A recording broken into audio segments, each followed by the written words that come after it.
Well, welcome once again to the Party of One podcast, the actual play RPG podcast where the gaming table is always set for two. I'm your host, as always, Jeff Stormer. This week, I am joined on the show by Jesse Stanchak for a game of Runecairn Wardensaga. Runecairn is a Souls-like Norse fantasy RPG for 1 to 3 players about people wandering the world after Ragnarok. The gods have fallen, the war has ended, and monsters roam the earth. All that is left are pockets of humanity huddled around ever-burning bonfires, and in this space, people wander out into the mists to seek their fortune. This game fucking rips. It brings in some really wonderful, cool ideas and influences from games like Dark Souls. It has a really wonderful, dynamic, interesting approach to combat. It is designed explicitly for 2 players, one person being the warden and the other the adventurer. It's it brings in a lot of different other weird games and cool things that I think make it a really fun, evocative fantasy adventure game.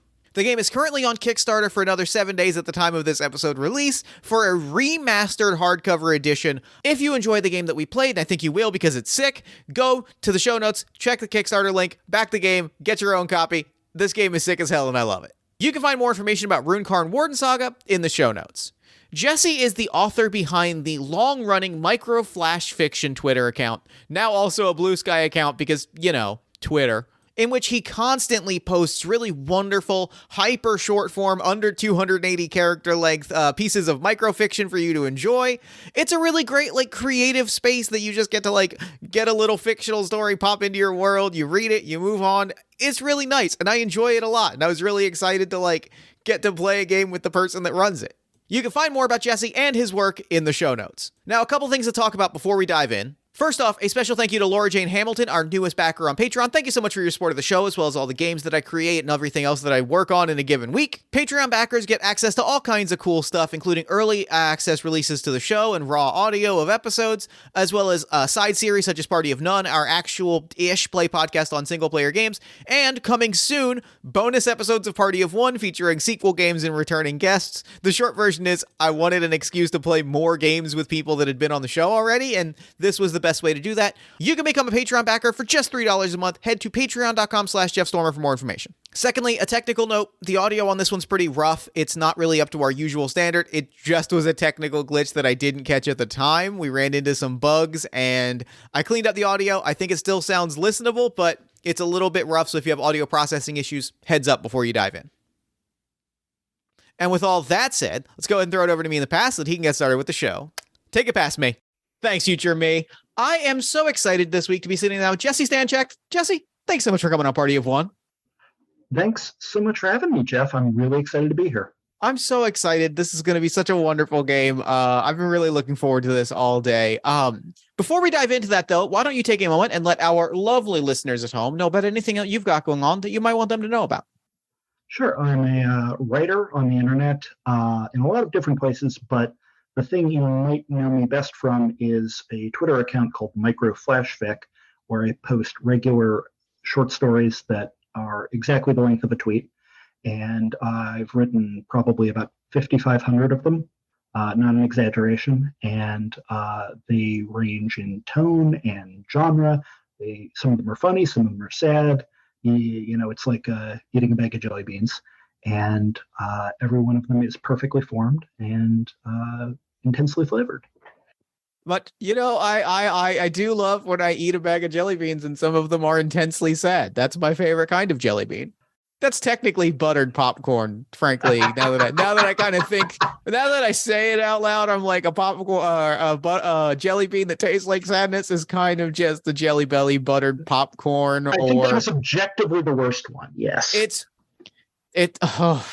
we cannot go down this rabbit hole any further, or it will to drag the next hour of me complaining about this one jelly bean that is I have, like anyone in the world, I have enemies. I didn't expect as an adult one of my enemies would be a flavor of jelly bean, but we accept the lot that we have been given in this life. Not the people who make the jelly bean or are responsible for the flavor itself. The idea. The jelly bean is my enemy. The people are fine. I'm sure they're fine people. I'm sure the people that approved it had the best intentions, capture a classic movie theater. It is the literal object, the little yellow fucker that sits in my bag of jelly beans that is my enemy. if it was okay for me to swear, and apparently it is. We can call jelly beans fuckers all day long. Yes, 100% okay to swear, especially if we're referring to that little fucker, the burnt popcorn jelly bean. Anyway, today we are playing Runecairn. Runecairn is a Viking, Norse, post-apocalyptic fantasy role-playing game for one warden and one adventurer. It is very Dark Souls. It is very sort of pulpy and exciting. I'm really excited to run you through sort of a horrifying post-apocalypse nightmare space. That's exciting for me. But to do that, why don't you take a moment and let us know who your character is, who you are playing this week? Sure. So Sten, which is I think an Icelandic word that means rock, is he's a scavenger. He's a person who makes his living going into dark and dangerous and forbidden places now that the world has sort of fallen apart, and looking for things he can use or trade for or convince someone that it's valuable. And he lives a lonely and nomadic existence. Most of the people in his life are either rival scavengers or people that he's hoping to trade with. And he's been doing this for a fairly long time, but as time is measured in a space like this, you can tell because he's starting to go bald, and that doesn't happen to a lot of people, I think, in this world, or I imagine it doesn't. He's a wiry fellow.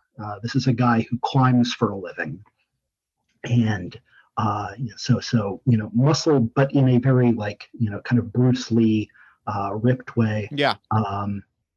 He has a large kind of port wine stain birthmark on the lower kind of third of his face, over the jawline, and really deep set eyes. So a little bit about the world that we are playing in before I kind of throw you into the adventure. This is the 9 realms after the Battle of Ragnarok. The battle is over, the world is broken, and the realms are full of danger and wonder.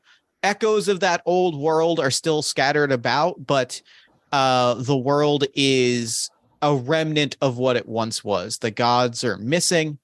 Titans wander the land. And what is left of humanity, of society, of the world, is scattered bonfires housing small communities. These bonfires are lit forever and are the only sort of like signposts in a broken world. And around them is infinite darkness and uncertainty and the possibility of wonder, and the horrifying monsters that gathered as the world ended. Sounds like home. That's all very high level, which is perhaps higher level than your character is immediately concerned with, considering that at the start of our journey, you find yourself thrown roughly into a tent near a bonfire. Your hands tied behind your back. You have been captured. You have been captured by a gang, the sort of bandit party of Ghoul Bronzvictar. Ghoul is a local a fairly well-regarded captain of a traveling raiding party. They have set up camp around this particular bonfire. We see several of these tents of, some travelers, some members of their raiding party, and they have what were you doing that got you captured by this raiding party and holed up at this camp?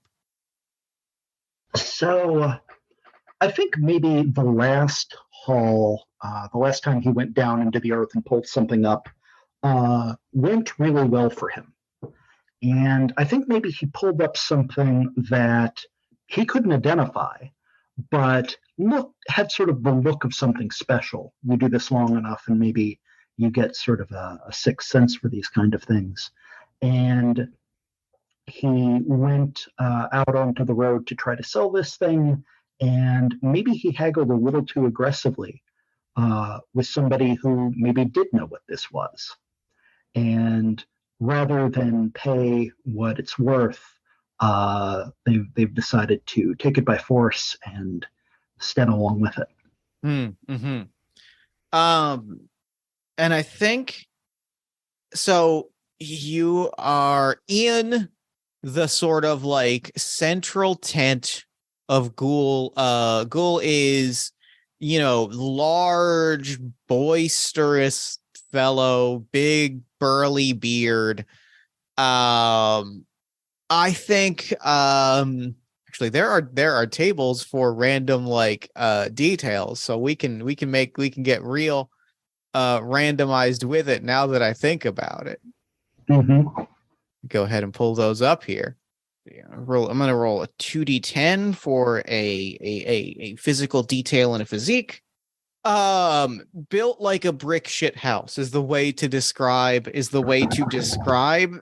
Gull. Gull is probably close to 7, like is an ominous, like a tower of a man, 7 feet tall, jacked, but in that way, like is tall and muscular in that way where it kind of looks like just the proportions are a little off. Like his limbs are sort of long and lanky and they're muscular, but it doesn't, he looks like you've stretched it, like you stretched out a Stretch Armstrong just a little bit and it hasn't gotten back to its original proportions yet. Mm-hmm. And I think he has a sword that is as long as he is, and he kind of buries it in the earth. He takes this object that you had that was, I'm going to say, a puzzle box, and kind of like throws it at your feet. We can't figure it out. Well, I mean, it's obviously a old and powerful object of the before. I mean, listen, I don't pretend to understand that world. I just bring it up. And I think he kind of like leans back a little bit, pulls on his beard a little bit and goes, all right, gets up, grabs a knife, cuts the rope on your hands, kind of gives you a little bit of kick towards the puzzle box and sits back down. All right. Let's solve it. Okay. And he's going to think like into Raiders of the Lost Ark. He's like hunkering down with this thing and like trying to almost feel its energy before he touches it as he squats over this object. I'm actually as you're doing that, I'm going to call for a roll here. So a lot of rolls in Runecairn are D20 checks. You're going to roll a D20. You're trying to roll under one of your traits. In this case, because you're trying to like sort of commune with the magic of this thing and feel its sort of energy, I'm going to call this a spirit roll. Okay. So roll me under your spirit, which is 12. Yep. I rolled a 9. Okay, so that is a success. You can kind of tell, like, and I think that like what you sort of realize as you're doing this, you're running your fingers along the ridges and feeling sort of the veins of this thing, the seams of this object. You kind of feel it start to solve around your hands. And there is a sense that you get a sense that there's almost a level of like how you solve the test as part of the test to it. And like, it is designed for patience. And so like, as you are sort of quietly doing this, you're feeling it kind of solve in your hand, and slowly the thing starts to open and it begins to unfurl. And then as it finally opens, you and Gull both kind of like rear back a little bit. It falls, like it pops out of your hands, falls to the floor, and starts playing a lovely little like tune, like a music box. And this is the funniest damn thing to Sten, because he's realizing that he almost got shanked over what a music box, a toy. I think Gull is like there laughing with you. Like I think that the two of you, like he is laughing with you. He kind of like kind of slaps you on the shoulder and is laughing. And I think he kind of mutters as well, like we almost murdered you. This would definitely be like the third stupidest way I could have died. I have a ranking in my head, and this is near the top. I don't doubt this. Wow. And as you are laughing, that is when things escalate immediately. As there is a screech. There is a screech. You see flickerings of shadows from the bonfire, and you realize there is something emerging from the bonfire. Traditionally, with the sort of bonds of life and death shattered, if someone is to die, as long as they sort of still have life in them, they will come out of this bonfire and be reborn in the flame. What traditionally does not happen is ghostly shades sort of pulling through, these sorts of hollow, dead, spectral skeletons, arrows and swords and blades sticking out of them. And here is one of these creatures crawling, screeching at the top of its lungs, fire still like flickering around it as it claws and gnashes its way through the bonfire. And you see it as you and Gull both like peer out of the tent. You see it like grab someone and pull them like into the fire, and they start to burn and scream. And what is it that you do? So I'm guessing that I am unarmed. Yes, they would have taken. Yes, you do see. I will say, always give a dramatic opportunity. You do see like your gear, your weapons and gear is sort of like stashed near some of the other gear, near some of the tent, like on the far side of the fire. It would require running, and it would require running past the shade and possibly catching its attention. But if you're quick enough, you might be able to make that happen. And currently the shade seems a little bit distracted. So there is just a split second of indecision in Sten as he looks from his knives over by the door there to the music box, which, even if it isn't, a object of eldritch power that wars would be fought over, could still, be valuable to somebody, probably. Certainly with a good enough sales pitch.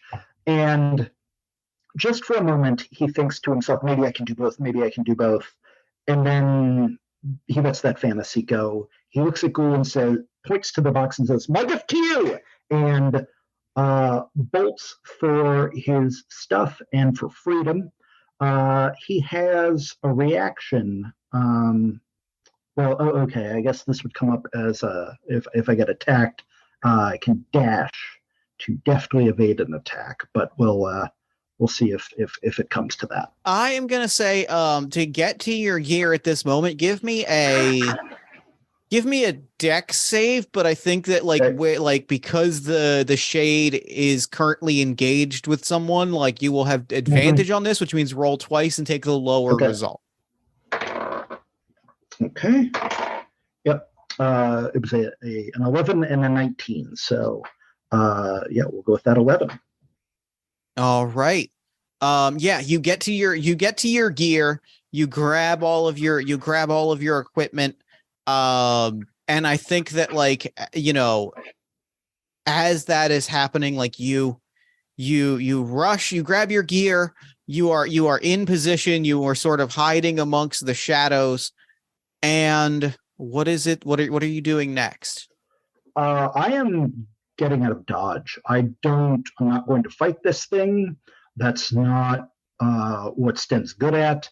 He does not care for these people.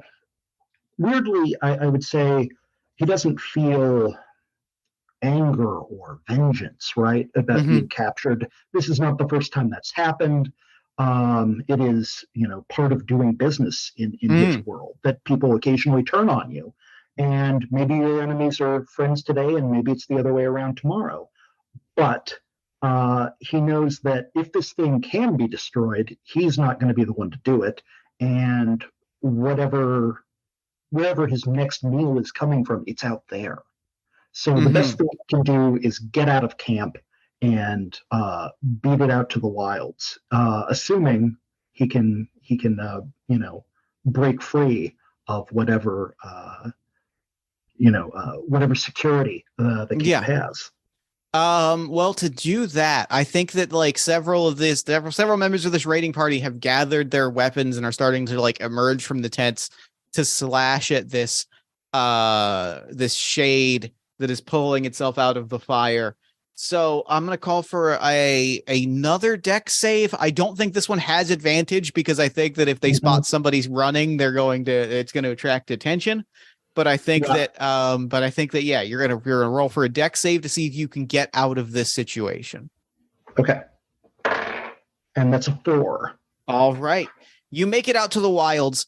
Um, you make it out. We see the fires and we hear the clashing in the distance. And then we see what is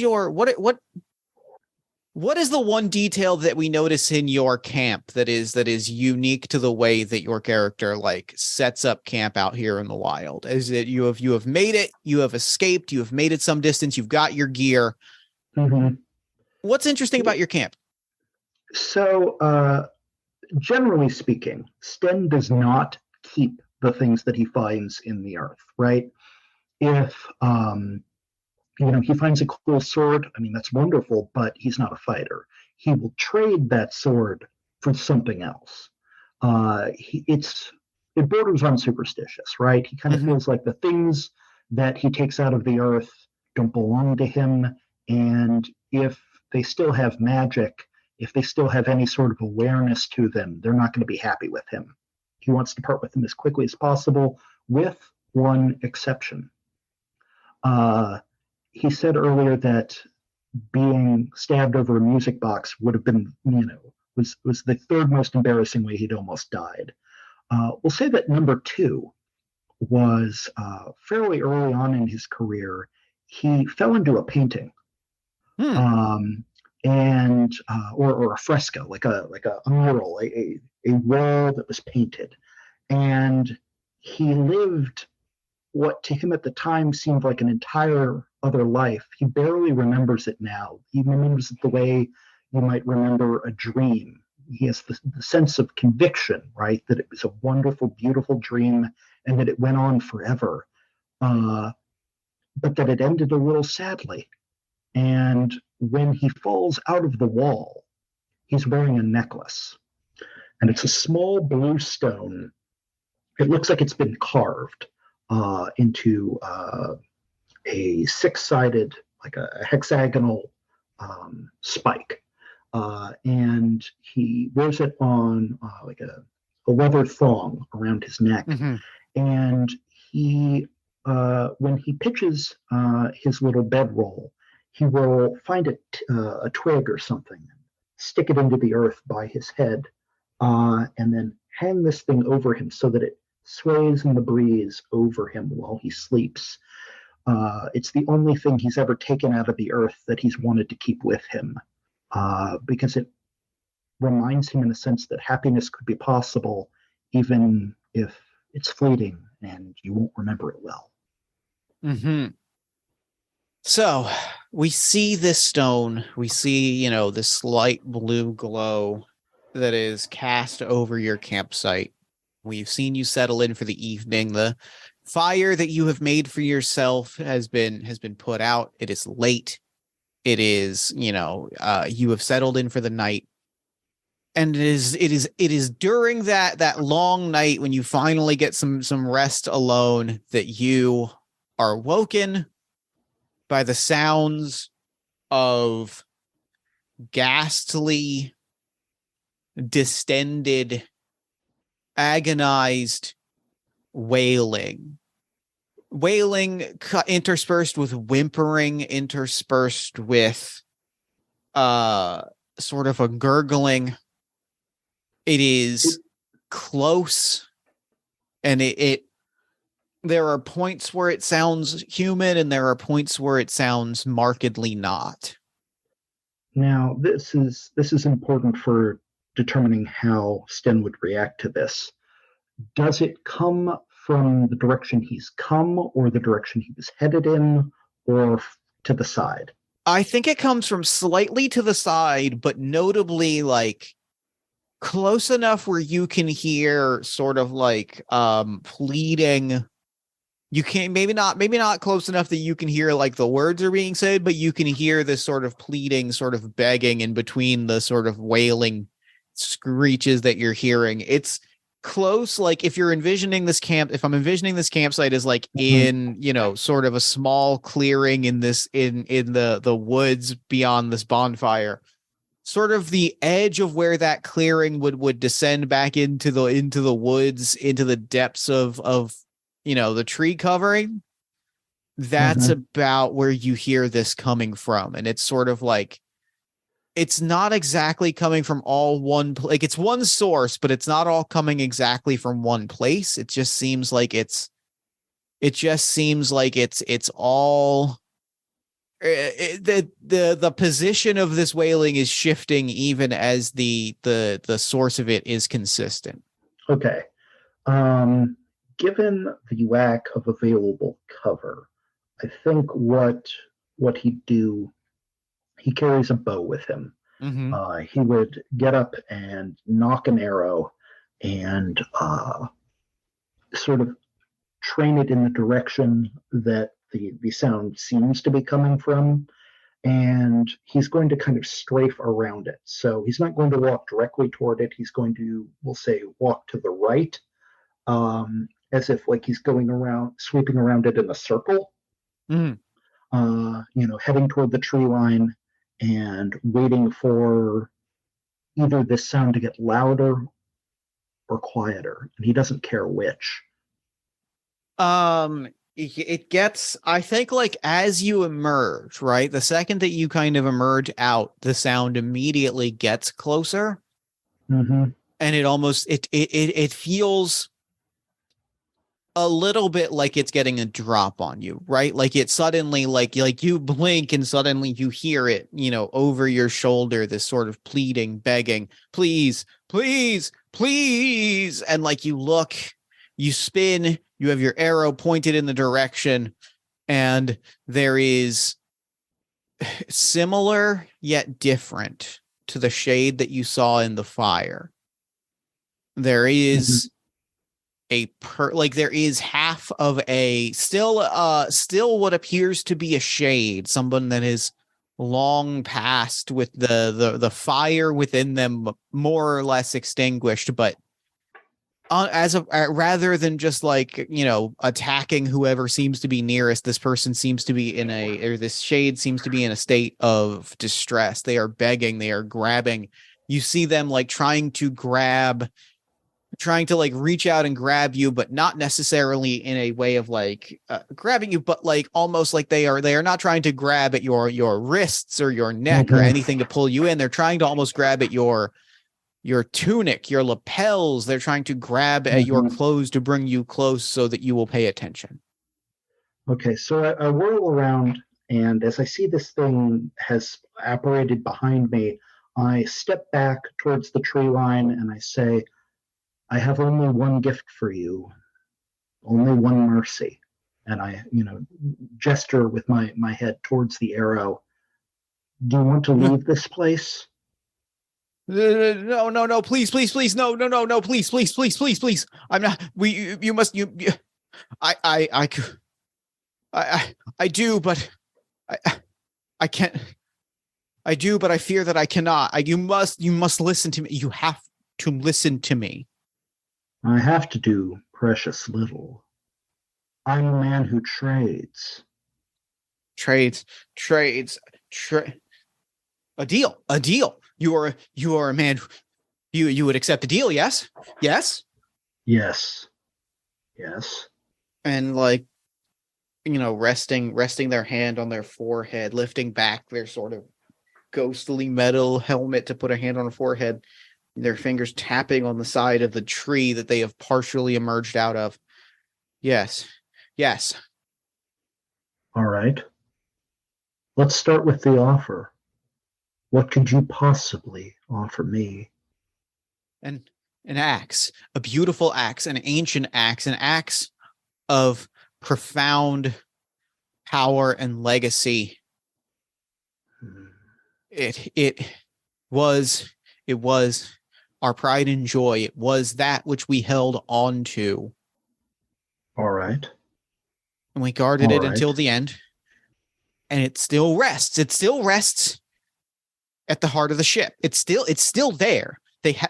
He hasn't found it yet. Okay. I'm listening. But for a boon like that, you must need something terrible. I need you to put me to rest in a way that that this will stop. And they gesture at themselves and they say, your arrow will stop it for a moment, but only for an instant. All right. All right. What tell me, Shade, what will help you rest? Our bodies. Hmm. We were, and as they talk, there's the space around them starts to swirl, and you see these sort of half glimpses of wood and mist and flickering of ghostly fire.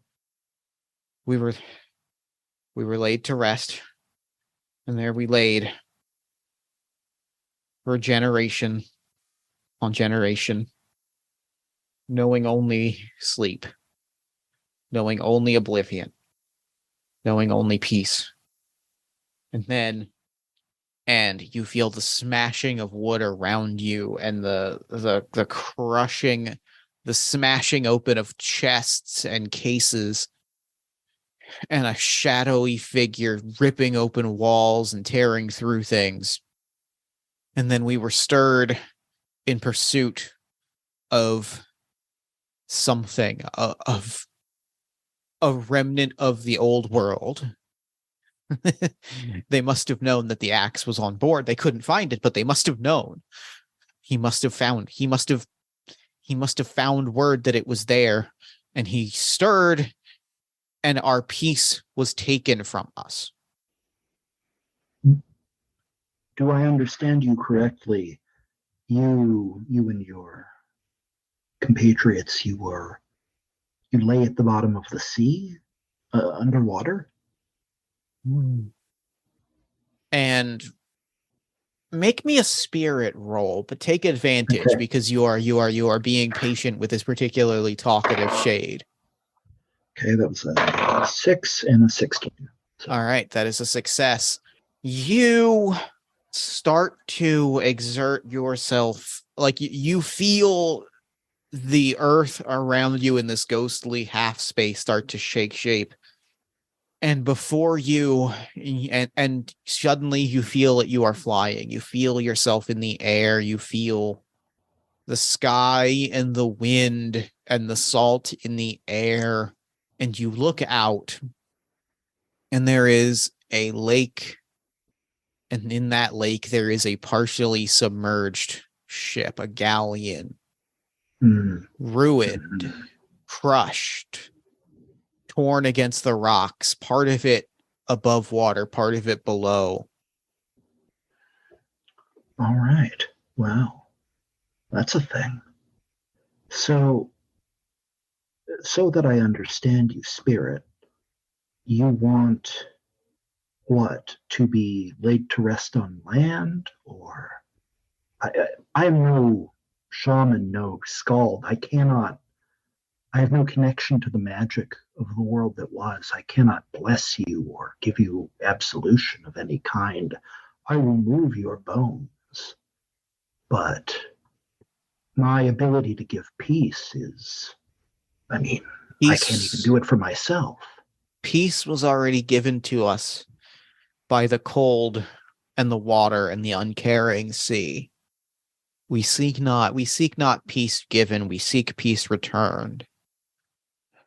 Move our bones, whether in land or in water, in a place where we will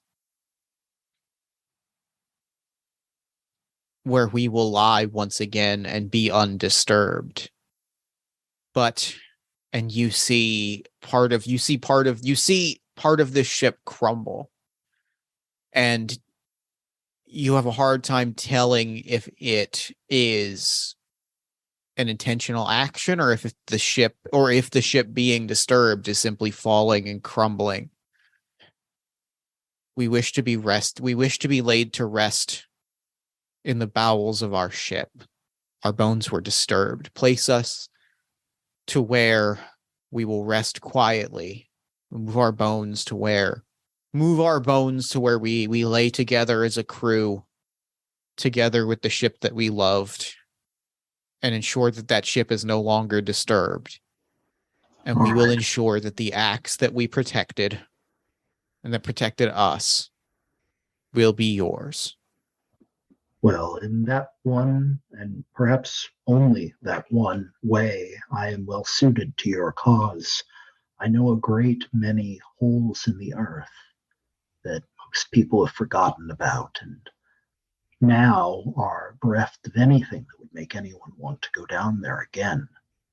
Yes, I can find a quiet place for you. And normally, he would shake hands to make a deal with someone. And he reaches out and then has a moment of like, oh, what am I doing? Of course you can't.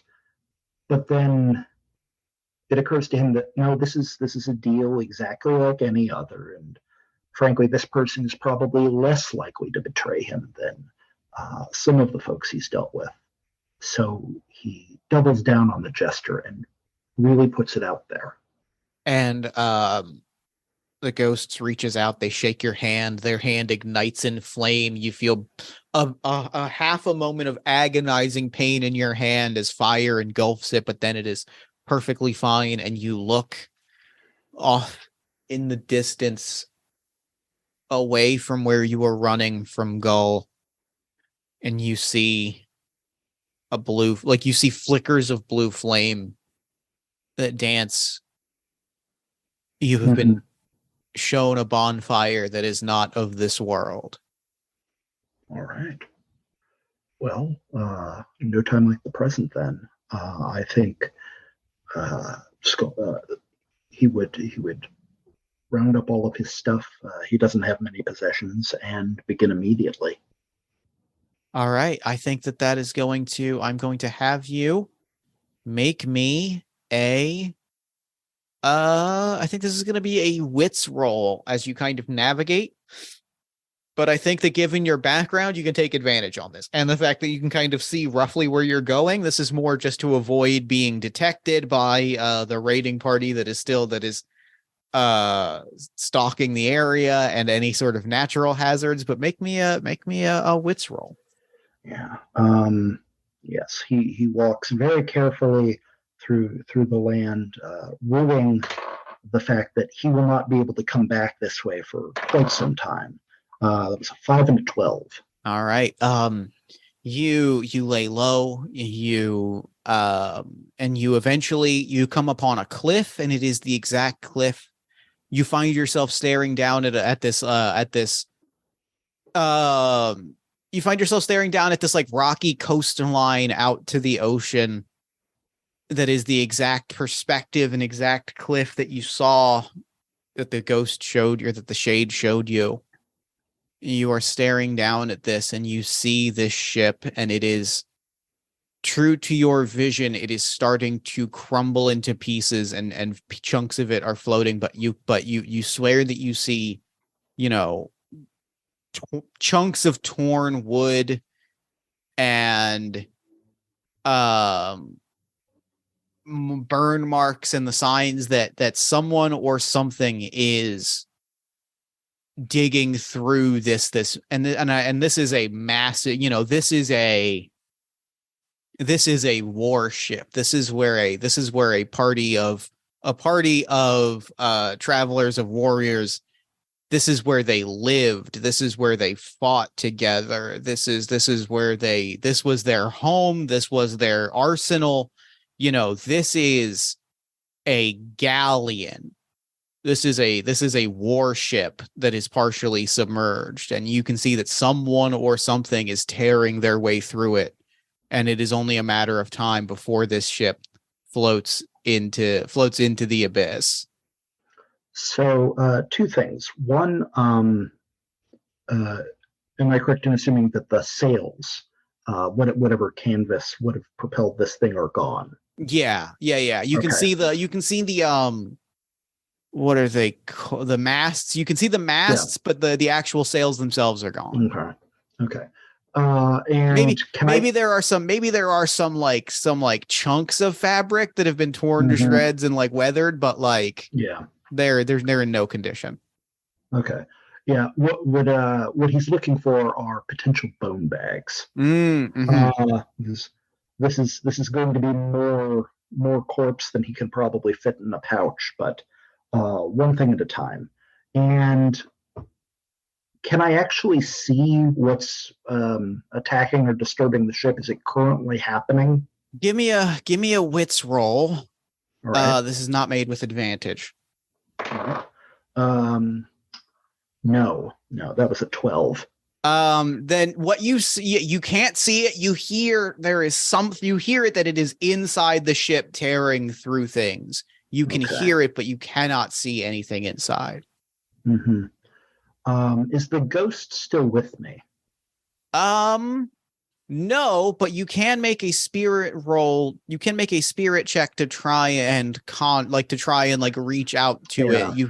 You kind of you feel the unrest that is not just this ghost, but is many shades of all of the entities and the travelers and warriors that were in this boat. You feel all of this unrest, so you can attempt to reach out to talk to them in some capacity. Okay. Yes, he's going to crouch down and touch the earth and call out, "Spirit, I have a further question for you." And that was a 5. All right. Hold on. Let me. The spirit. Actually, I am going to check something very quickly.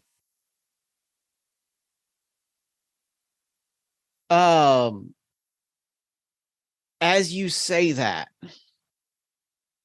I think because you succeeded at you conjure the spirit, right? And because you succeeded at this, I did roll a random reaction because there are many spirits and reaching out to one of them is a difficult thing. What you get for success here is that you are able to reach out to the thing, and also there is a moment where you are obscured. You can decide how you react to that, but what you see is that exact same shade that crawled its way out of the fire. Only this time there is a distinctly long sword. Gull's you can recognize Gull's sword by how crazy long it is, jammed through this shade's chest as it lashes out, and you see its claws grabbing at bushes, and you realize that shade and your ghostly compatriot were of the same crew. These ghosts, these shades, this entire crew has been bleeding out into the area around. I say, hey, it's okay. I'm here. Make me a second spirit roll at disadvantage this time. All right. So that's 2. And that was a 19. I think as you are saying that, this thing slashes out at you. Take 2. What's your defense? 1. take 1 point of resistance damage. When your resistance Okay. gets to 0, you will trigger an omen, and if you run out of resistance, you may also die. Yeah. Um, yeah, I think it's sort of thematically appropriate for this little one shot. It mechanically, there's a stat here, vigor, that determines basically how many times you can come back, and he is at 1 vigor. This is his last ride. This is a guy who's seen a lot and died a couple times and does not have a lot more patience left for the world. Yep. All right. So yes, Mark. 1 resilience damage. Okay. Yep. Okay. All right. I'm at 6, and so I let it slash at me, and then I hold up my hands and I go, hey, it's okay. Your insistence of patience here. Make me another spirit roll. This time I'm gonna take away the disadvantage and have you roll it flat. Okay. All right. Yeah, that was an 11 this time. Okay. So just under. I think that what happens is you are saying this, and you see, there is a flash and a smashing of this shade's skull with a ghostly club. Ooh. And then it dissipates into flame, and standing before you is your ghostly friend. I'd say, hey, ooh, I'm glad it's you. Your friend was not too happy to see me. Listen, we don't have a lot of time. I need you to tell me about what's on that ship. Not you guys, but the thing that's disturbed you. What nature of creature is it? Showing you, I think that you are shown a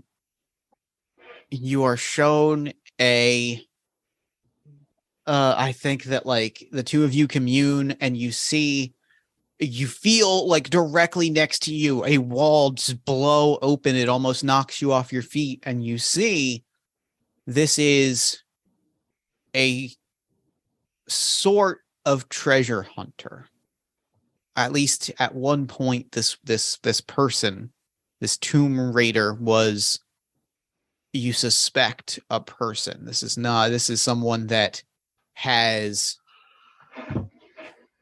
I mean, there's a little bit of you in this person, right? Yeah, this is, but what you recognize is that this person is clad in, fine treasure. This is a person that has kept the treasure that they have gathered, and they are seeking. They seek greater and greater treasure to achieve greater and greater power, and in doing so, have shrouded themselves in objects of power that they do not understand. And as such, you see that they have changed. The act of stealing these things from the dead, and from places of sacred power, and from disrespecting all of these things, has changed them, and they are dragon-esque. They appear like a human-sized partial dragon. They have this sort of metallic tail creeping behind them. Their body is large and armored and spiked, and they just have these massive gauntlets that they are ripping through things with, seeking out the axe as the next weapon for their arsenal. So a lot goes through his mind as he sees this thing. I think it's reasonable to assume that this is actually not the first time that Sten has seen a fellow treasure hunter who has been transformed by this line of work. Perhaps not exactly this way, but he knows what he's looking at here. And I think what sets Sten apart, right? The closest thing he has to a heroic attribute. he's a man who's been doing this for a comparatively long time. He's done it long enough that he's starting to go bald. And it's not because he's smart or because he is imbued with great power or great skill. It's that he is cautious, not cagey, but cautious. And he understands that it is better to give up a little bit today than lose it all tomorrow. And he never lets greed get the better of him. And that is perhaps an unusual trait in that line of work. Mm-hmm. And he has, his first thought is not, oh gosh, this thing is going to kill me, or this is going to be very difficult, but I wish I hadn't shooken hands on this deal because I know what I'm going to have to do in order to fulfill my end of it. And if it were possible for me to walk away at this point, I would, but then I wouldn't be me. And so here we are. And Sten, he has a handful of things on him, knives and a short bow. He's not going to need most of that. He'll keep, say, one knife in his belt, and he's got a skeleton key. He'll keep that on him. But the rest of this is only going to slow him down. He's going to have to swim out there. So he leaves his bow and some other bric-a-brac on the shore, and his pendant. He does keep that, and he's going to swim for the ship. Okay, give me a strength save. And I think I'm going to say take advantage on this because you have left so much of your stuff. Like you have primed yourself for swimming. This feels like I'm willing to give that. Okay, that's a 9, and that is a 3. Okay. So. You swim and you swim silently, I think is the other crucial part. You are a shadow on the water. You arrive, and this ship, this galleon, as you noted, is partially on the rocks. There are sections of it that are submerged. There are sections of it where the wood and the walls and the various platforms and chests and crates allow you to kind of partially submerge. But and I think it is getting to be the evening. This has been a long trek over here. So there is sections of it where the water has blended with the darkness. And you do hear in the decks below more of this smashing, and you kind of hear the occasional explosive burst of fire. And you're seeing chunks of ship float out to the ocean. Mm-hmm. Mm-hmm. And I'm going to say that so in real life, I work in marketing, right? Mm-hmm. Everybody's got to have a gimmick.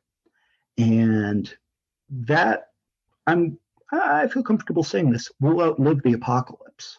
Mm-hmm. Marketing will be the second to last profession we lose.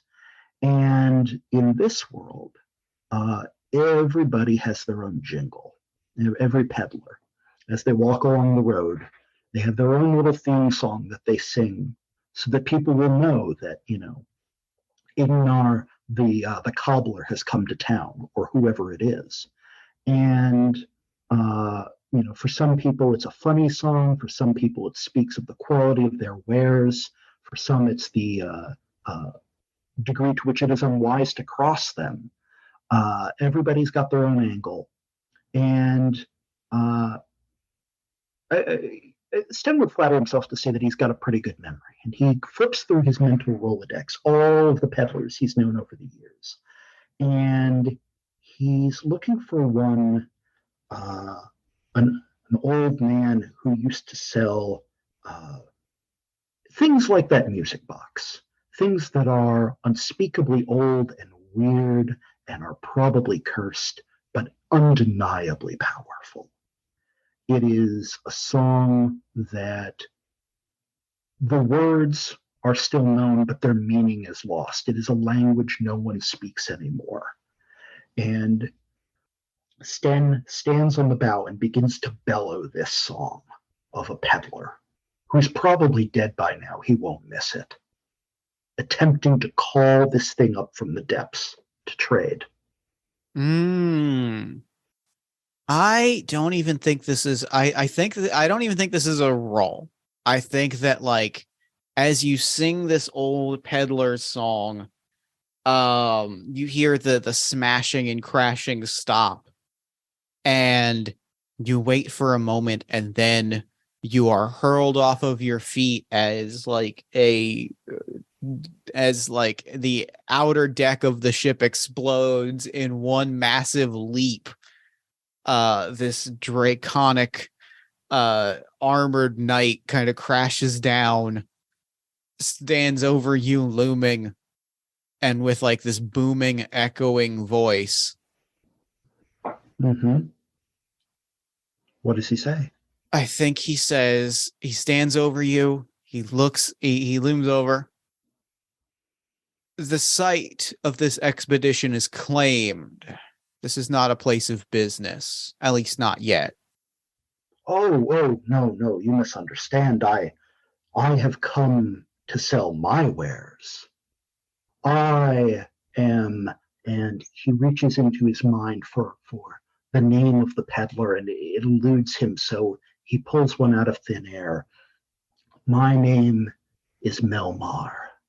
I am the trader of things from beyond the beyond, and I can sense when there's a discerning buyer around. You have called me. I would not be here if you did not need the thing that I have to sell. If it would not call to you, I would not have come. And very gingerly, Sten pulls the pendulum out from his shirt. Do you know what this is? And he kind of like his neck extending like a dragon, just a little bit, like armor and magic and dragon scales sort of blending with flesh, peers over. It appears to be a trinket. It is a stone from outside of space, from a world not of this or any of the other 8 that we all learned about as children. No. A world between worlds, where dreams literally come true, and inside of it, the last remnant of that dream. But if that's not to your liking, I apologize. I will leave you to your rumblings. Give me a spirit roll. Take advantage because you've got the stone. Okay. It's a double 18.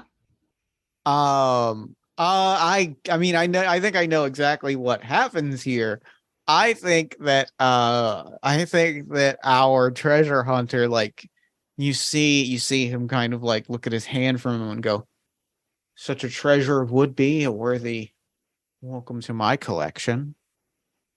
And then make me a dex save as his giant armored fist comes down to try and crush your head.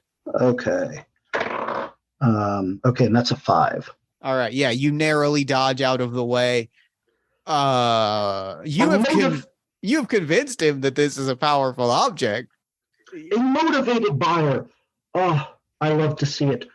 I ask only the smallest thing. You see, I have a buyer lined up. I hate to say this, but a man who's most interested in, and I lean in so that he can just barely hear me. Bones. Now, I don't know if you have any sentimental attachment to the refuse on this ship, but if you would allow me to take only the mortal remains, I have no care for clothing or rings or knickknacks, items of power, whatever. Only the bones. You seek bones. Bones. As many as you can spare, and in return, the last dream of a world whose name is forgotten. And And I think ready to just murder, like rip you to pieces and take the thing. I think that this proposition is entertaining enough to this treasure hunter. Kind of looks at his hand again. I could just take this object. There's nothing stopping me. Of course not. But you've been in this line of work long enough. You know how rare it is to find an honorable tradesman, such as myself. Who knows? I will sell these bones to... we needn't concern ourselves who, and who knows what I may have to trade the next time I come through. This is not the first time I've held something from a space that we can barely understand. And I think gently, like moving his fingers slightly, kind of flexing his fingers, kind of, you see this like long draconic grin. The armor that is his helmet face kind of like forms a grin of many teeth. And you see his eyes roll.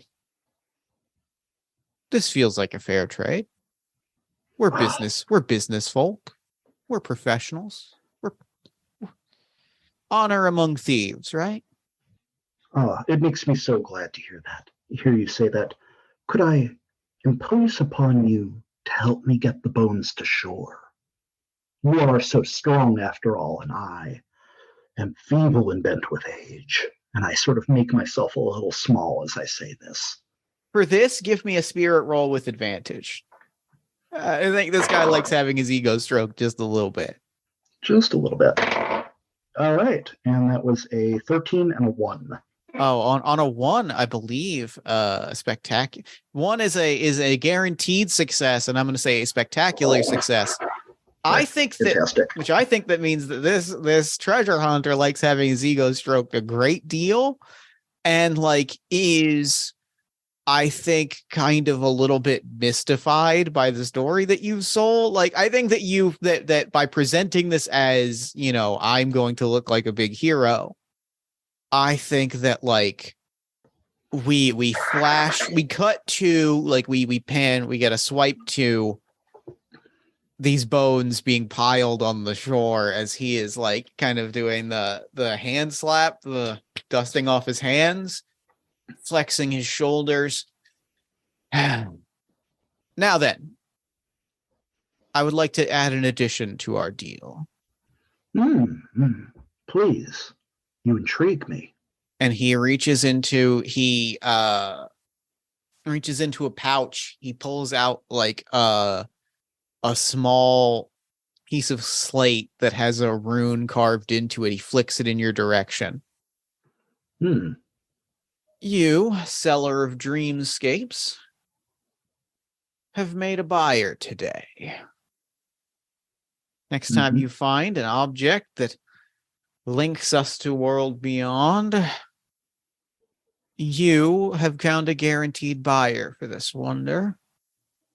And if I hear that you've sold such an object, if a legend of an object from beyond the world has been sold somewhere else, or that you have launched some expedition into a dream space beyond, don't worry, I will find you. There will be nowhere in this blighted world, no bonfire you could flee to, where you would be safe from me. What man would flee his best customer? You've made me a very happy man this day.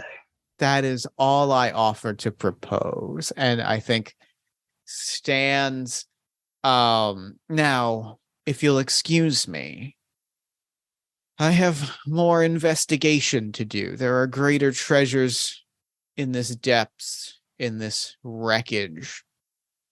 There are more for me to seek. There is treasure yet to be found. My friend, until our next transaction. And he kind of like rears back leaps back downward, crashes through the ship. Half of it splits in two and crumbles into the water. And you hear the explosions and the fire, and you look at this pile of bones, and you see, hands and shadowy figures starting to like emerge around it. This is a place of the dead, and this is where the dead congregate. And so you are seeing these shades, these disturbed souls beginning to gather and rise up and wake up and start to pull. And you have one final responsibility. And that is take these bones somewhere where you can lay them to rest.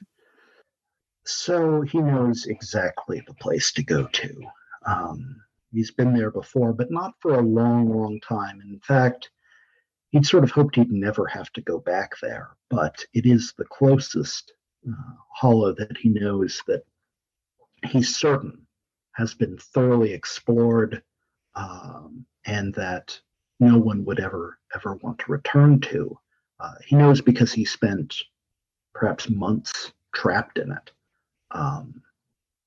The silliest way, the saddest way that Sten almost died is he had a partner once, and often these stories end with some version of, I loved them like a brother, and then they betrayed me, and I suffered for it immensely. But this is the other way around. He had a junior partner at one point in his career, and his partner and he were excavating this find, and they quibbled over who would get a certain particular piece, and Sten turned on him and didn't kill him, but injured him and made him run. And not long after, there was a cave-in, and he lived in that cave, feasting on eyeless fish and slime that grows on rocks for months, until someone else happened to stumble in there. Sten barely got the better of him and managed to get out with his life. But it's the irony that his own betrayal nearly did him in has never left him. And that's why he doesn't go back on deals. If he shakes your hand, that's it. And so he goes back to that place, thoroughly scoured tomb with its eyeless fish. And he lays the bones carefully, one at a time, in neat little rows. He doesn't know their names, but he leaves little descriptions etched into the soft stone by the pond there for each one. Does his best to give them a quiet and dignified place, and then he walls it up behind him, just as he was walled up once, hoping that this time no one ever stumbles into it again. And as you place the last stone, as you finish, you turn and you see standing behind you an entire war party. Axes and spears. One of them standing, they look healthy and chests puffed out. One of them looks especially proud despite the extremely long sword and the partially smashed skull. Still looks beaming. But they each walk past you. You feel, your shoulders, momentarily seize up and burn in agonizing pain again and again and again. And then it just turns into a warmness. They each slap you on the shoulder and give you a shake. It's not exactly pleasant, but the last one is your friend, the one that you made the deal with. Hmm. the one that you made the deal with, like walks, finally walks in front of you. A deal left undelivered is a fate worse than an undisturbed grave. We made a promise. A promise was fulfilled.